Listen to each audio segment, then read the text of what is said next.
भगवान का भजन और आश्रम और धर्म में अपनी निष्ठा रखने वाले बहुत कुछ राजनीति के बारे में जानते नहीं हैं, लेकिन इतना जरूर जानते हैं कि जहां गलत किया जा रहा हो वहां अगर नहीं बोला जाए तो आगे आने वाली पीढ़ियों का भी सर्वनाश हो जाता है। हमें प्रत्यक्ष देखा है। जैसे कि मुझसे पूर्व हमारे यहाँ के चित्तौड़ के संत जिन्होंने स्पष्टता से अपनी बात कह दी, लेकिन मैं बड़ी सादगी से आता हूं, उसे मुझे भी इस बात का बड़ा दुख है, वास्तव में अंतर्गत से दुख है। चंद्रभान जी जो सदा सर्वदा धर्म के साथ खेलने वाले, धर्म क्या है? हर एक की सेवा करने वाले, पर हित सरस धर्म नहीं भाई, पर पीड़ा सम नहीं अधमाई।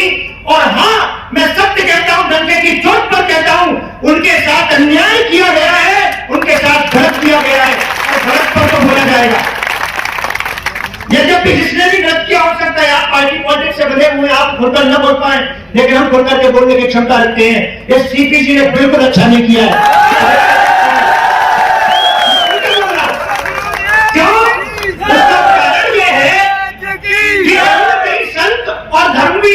से कहीं भी परोक्ष रूप से जुड़ा हुआ है।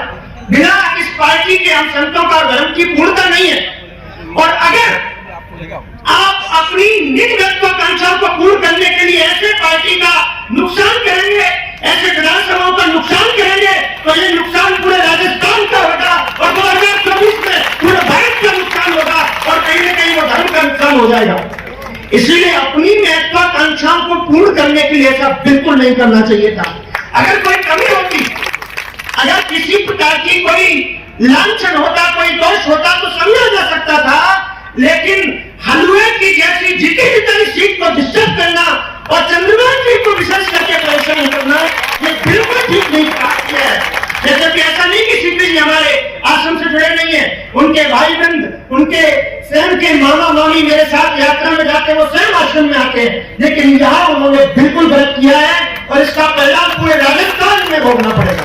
पता नहीं क्या हो गया है ऊपर के शीर्ष नेतृत्व को, क्यों नहीं वो देखते, क्यों नहीं वो विचार करते? केवल थोड़ी सी महत्वाकांक्षा के कारण, केवल थोड़ी सी अपनी बात को दिखाने के कारण इस प्रकार से। अच्छा, कौन नहीं जानता है क्या गलती आपने पहले नहीं की थी? आपने गलती सीपी ने पहले भी की थी। उपचुनाव में अपनी जिद करके बदला में की सीट को भारी बहुमत से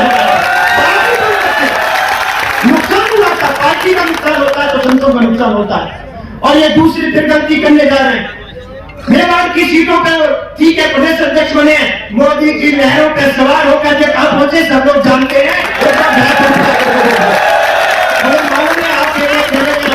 आप तो बातें पूछते रही होंगी, जमीन पर आकर के देखो तब पता चलेगा। लहरों में उड़कर तो कोई भी आसमान में पहुंच जाता है, जमीन पर परिश्रम करके देखा जाए तब मालूम चलता है। और चंद्रभान डंके की चोट पर कहता हूं, रात हो दिन हो, कोई भी समय संतों के लिए, कुशल समाज के लिए परिश्रमी आश्रम, जहां से चंद्रभान जी के अगर विधानसभा को देखा जाए तो कोई सरोकार नहीं है, लेकिन वहां भी आधी रात पर जा करके इन्होंने आश्रम की सेवा की है। मैं खुल करके आपसे कहता हूं, कोई लोग लालच नहीं है। मैं बड़ी सादगी से आता हूं। चंद्रभान जी विधानसभा नहीं देखते हैं, चंद्रभान जी केवल सेवा और सेवा का परम धर्म देखते हैं। और ऐसे व्यक्ति को छेड़ना ये बहुत बड़ी गलती की है। मेवाड़ बिना चंद्र के कभी रह ही नहीं सकता है, चंद्र के बिना मेवाड़ नहीं रह सकता है। अरे चंद्र के बिना तो भगवान राम भी पूर्ण नहीं हो पाए। भगवान राम का भी पूरा नाम लिखा गया रामचंद्र, कैसे रह सकता है? और भगवान कृष्ण कहते हैं, सरहस्यम धनुर्वेद धर्म न्याय प्रधान तथा चाणक्यम विद्याम राजनीतिम सर्विनाम। राजनीति के ऊपर धर्म दंड का होना आवश्यक है। और सीपी जी, आप भी हमारे परिवार के हैं, संतों से आशीर्वाद लेकर के आप आगे बढ़े हैं, लेकिन आपने बहुत बड़ी गलती की है, गलती कर रहे हैं, जिस गलती को सुधारा भी जा सकता है।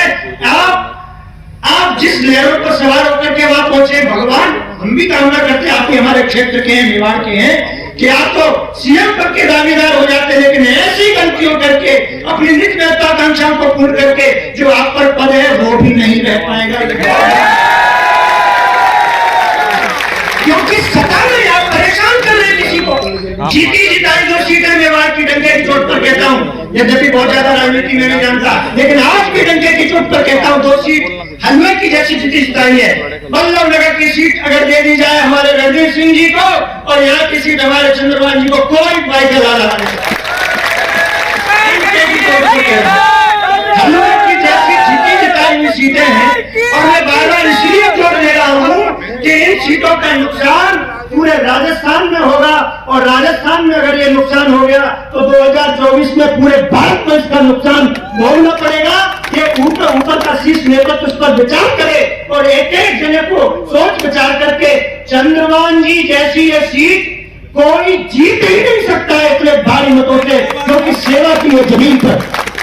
लेकिन उनको परेशान किया गया, उनको छेड़ा जा रहा है। लेकिन हाँ, जिनके ऊपर आशीर्वाद होता है विशेषकर संतों का और संतों से ज्यादा जिनके ऊपर आशीर्वाद होता है जनता का, तो वो अपने जीवन में आगे बढ़ते हैं और उनको कोई परास्त नहीं कर सकता है। लेकिन मुझे दुख है, मैं फिर कहता हूं कष्ट है, सीपीजी आश्रम से जुड़े हुए व्यक्ति हैं, वो भी आश्रम खूब आते हैं और जब उनका शपथ ग्रहण समारोह हो रहा था तब भी उन्होंने उस मंच पर मुझे बुलाया था। लेकिन डंके की चोट पर कहता हूं कि इतनी भीड़ तो सीपी के शपथ ग्रहण समारोह में चंद्रभान के एक आह्वान पर इकट्ठी हो जा रही है। तो इसलिए मैं ये कहूंगा इस पर विचार किया जाए, केवल अपनी निज महत्वाकांक्षा के लिए किसी को परेशान न किया जाए, क्योंकि चंद्र के बिना मेवाड़ नहीं रह सकता है। चंद्रभान तो आएगा और चंद्रभान आकर के रहेगा, इसमें कोई संदेह नहीं है। बस इन्हीं शब्दों के साथ मैं फिर कहूंगा कि एक बार पुनः विचार करके और ये जीती जिताई जो भी आपकी सीटें हैं उनको न छेड़ा जाए तो निश्चित है कि हम लोग एक बार पुनः जैसे 2024 में 492 वर्ष के बाद राम मंदिर का हम लोग देखने जा रहे हैं, ऐसे बहुत से फैसले भी और आगे चल करके करने हैं। इसीलिए मेवाड़ में और विशेषकर चित्तौड़ में कभी भी चंद्रभान को न छेड़ा जाए और उत्तर प्रदेश में शीर्ष नेतृत्व कभी योगी जी को न छेड़े। धन्यवाद।